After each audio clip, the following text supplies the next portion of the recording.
Welcome to the One Year Book of Mormon. A non-Mormon reads through the Book of Mormon. 1 Nephi, chapter 8.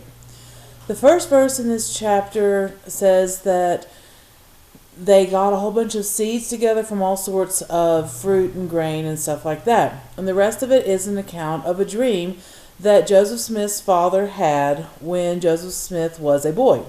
I kid you not. It is claimed in 1 Nephi 8 that it is an account of a dream or a vision that Nephi's father, Lehi, had. But in 1845, Joseph Smith's mother, Lucy Mack Smith, wrote a history in which she recorded a dream that her husband, Joseph Smith Sr., had in 1811. And the parallels are strong and striking. Even many Latter-day Saints and other Mormons agree that it is essentially the same dream. In the dream, Lehi sees a tree of life, partakes of the fruit, and wants his family to do the same. Sariah, Nephi, and Sam all do, but Laman and Lemuel won't. As part of the dream, he sees a straight and narrow path, which is the way to the tree, but there is a place where a mist of darkness overtakes the path, and if you don't use a rod of iron, I think it's along the ground, but perhaps just kind of like a railing, to keep on the path, you'll get lost. Nearby, there is also a big building, and people in the building mock those who are on the path. If anybody leaves the path and goes to the building, they become one of the mockers.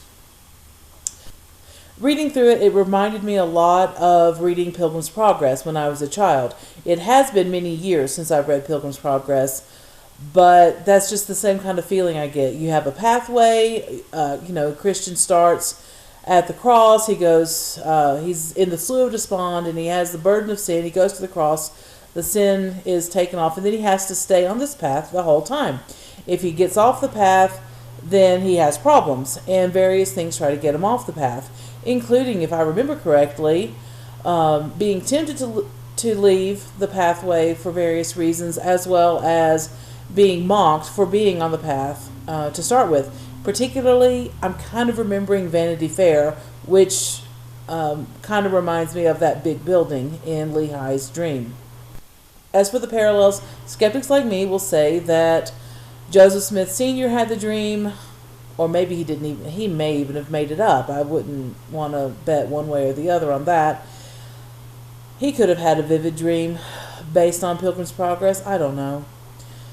But anyway, that he had this dream, and it was one of those things that was talked about in the family from time to time. Back in the days before movies and television, people would sit around and say the same stories over and over again, as that was their entertainment. So Joseph Jr. grew up hearing this story, and he decided to work it into the Book of Mormon because he thought it was an interesting story. Obviously, believing Mormons wouldn't accept that. They would either say that Lehi must have had the same dream that Joseph Smith Sr. would eventually have, because God inspired them both to have the same dream. It was both revelation from God. They may also say that since Lucy Mack Smith, Joseph's mother, had already had access to the Book of Mormon for some 15 years by the time she wrote her history, that it would be only natural for her to record this dream that her husband had so many years before, using the words from the Book of Mormon, which she would by this time have become somewhat familiar with. As for the particulars of this chapter, I will only talk about a couple of verses. In verse 20, there is actually a difference between the 1830 Book of Mormon and the modern day Book of Mormon, and it is the word straight. In English, there are two ways to spell the word straight: S-T-R-A-I-G-H-T and S-T-R-A-I-T.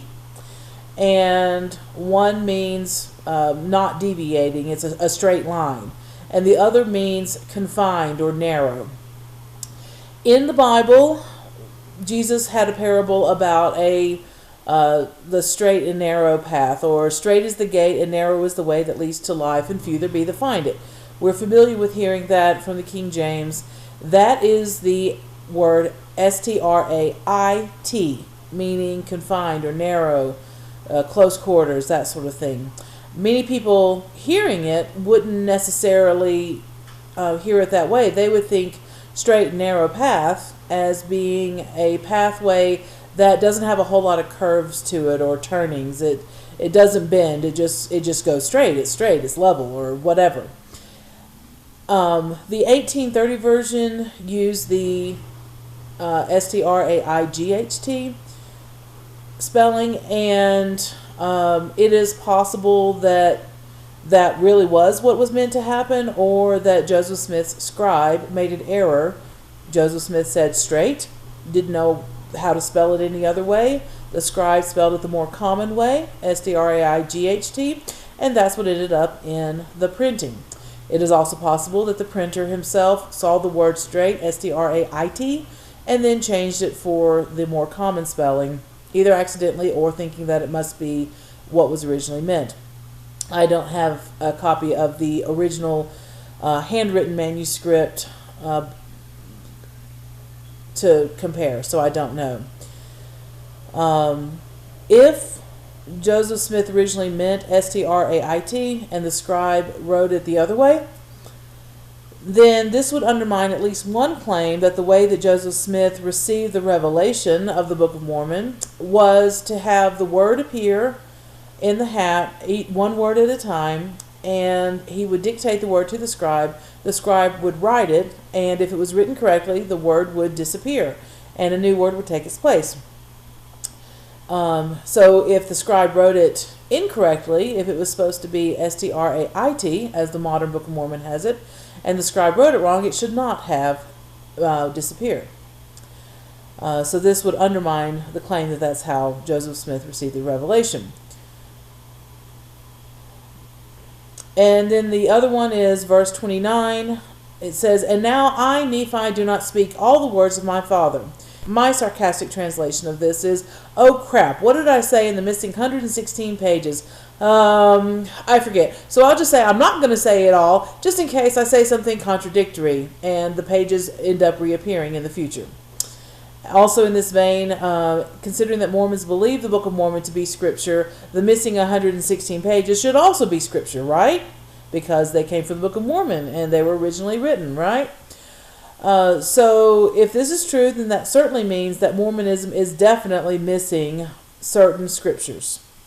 Despite all their living prophets in the last nearly 200 years who are apparently able to receive revelation from God at any moment. But on the flip side, this would also explain why Mormons can sometimes be fixated on the claim of missing scripture from the Bible. It helps to minimize issues with missing Mormon scriptures if the Bible supposedly is missing things as well.